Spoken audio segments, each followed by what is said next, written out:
I'm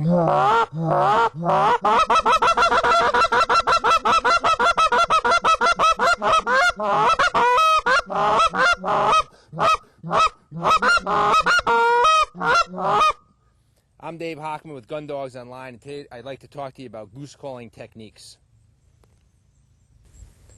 Today I'd like to talk to you about the different types of calls on the market, the short reed versus the flute, as well as call materials that you can buy these calls in. We're going to talk about hand position on the call. We're going to talk about voice and how to project your voice into the call, and we're going to talk about the individual sounds of the Canada goose. The original calls that were on the market were all flutes. The flutes were then modified to short reeds by hunters. Since that time, the short reed has dominated the call market. When choosing a short reed goose call, you want a call with good tone variety. You want a call that comes way down on its low end. It's very high and loud on its high end. You want a reputable call maker that stands behind his call, just like this Greg Keats Shaman. Let's discuss the different types of call materials that you can buy. The first choice would be acrylics. Acrylics come in different colors. All the colors sound about the same. The other choice would be wood calls. Wood calls, the softer woods, such as maple, will have a deeper, goosier tone, and the harder woods, such as cocobolo, will have a sharper, higher pitched tone.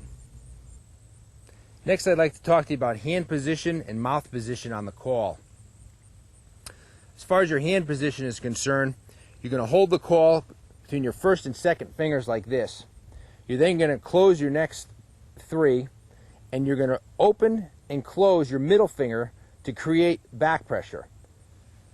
So you'll have one sound and then a second sound. Your second hand can be either over your call like this or like this, trajecting the sound forward depending upon how you're more comfortable. So your sound will sound like this. First will be with the finger closed, second with it open. Your mouth is going to sit over the end of the call like you're drinking out of a Coke bottle like this.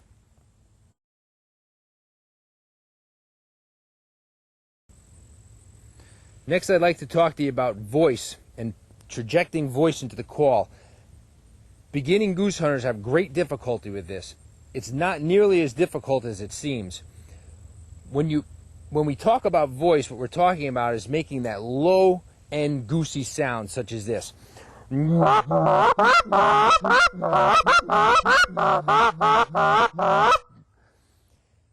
real simple way to do this is think of Tim the Tool Man. He always said, and if you take that sound and put it into your call, you will get the low end of the goose.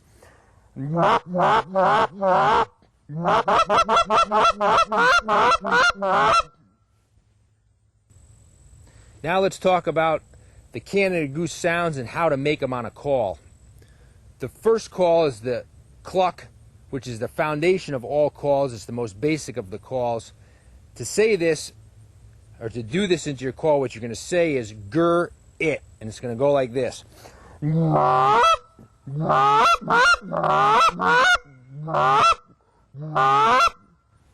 If I flip the call backwards and give you an indication of how to do that, it'll sound like this.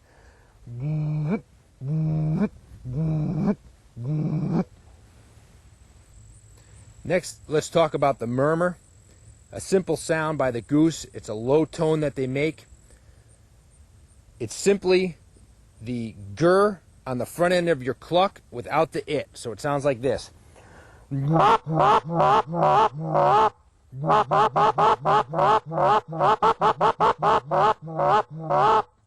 I turn the call around, it sounds like this.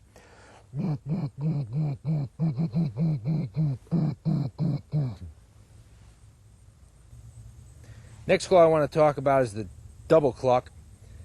This is simply two geese clucking back and forth in a field. This has been deemed the meat call of all calls. It's an easy one to learn. You should learn it and use it when you're in the field. In the call, you're going to say grit it, and as you make your second note, you're going to move your finger like we talked about earlier. So it's going to look like this. It's going to sound like this. And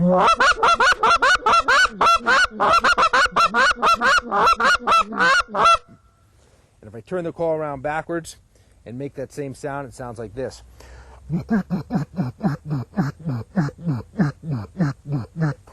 If you watch my fingers, it's doing this.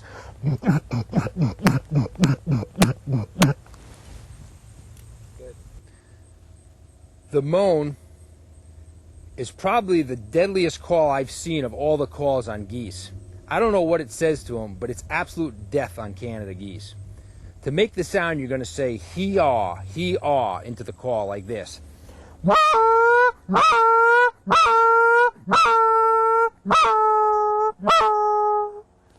If I do it backwards in the call, it'll sound like this.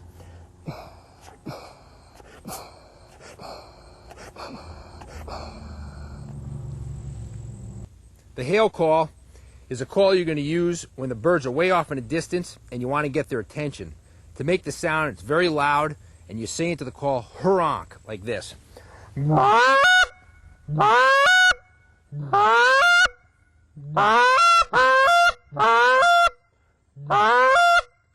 if I turn the call around backwards, it sounds like this.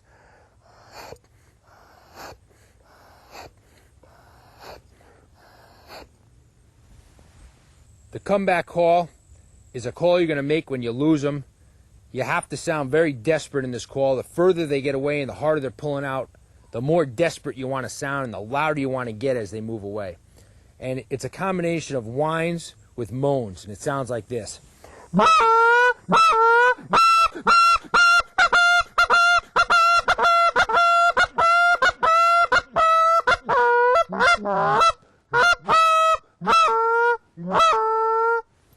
So if I make that sound into the call backward, it sounds like this.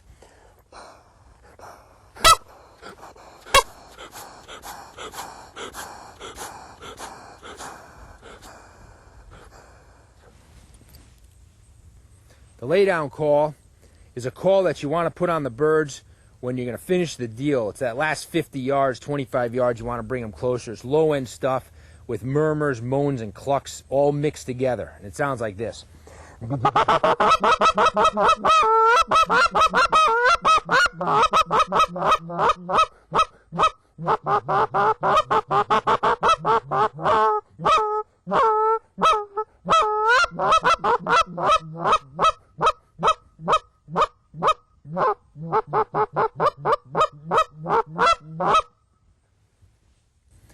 The greeting call is a call that you're going to use once you've turned the birds.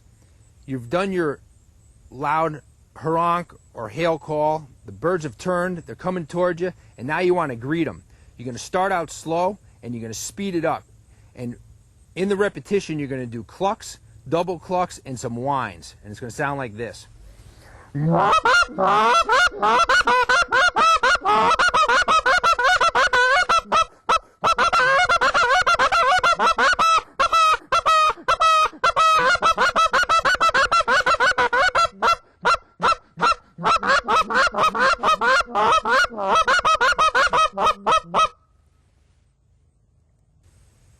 We hope these tips have been useful to you.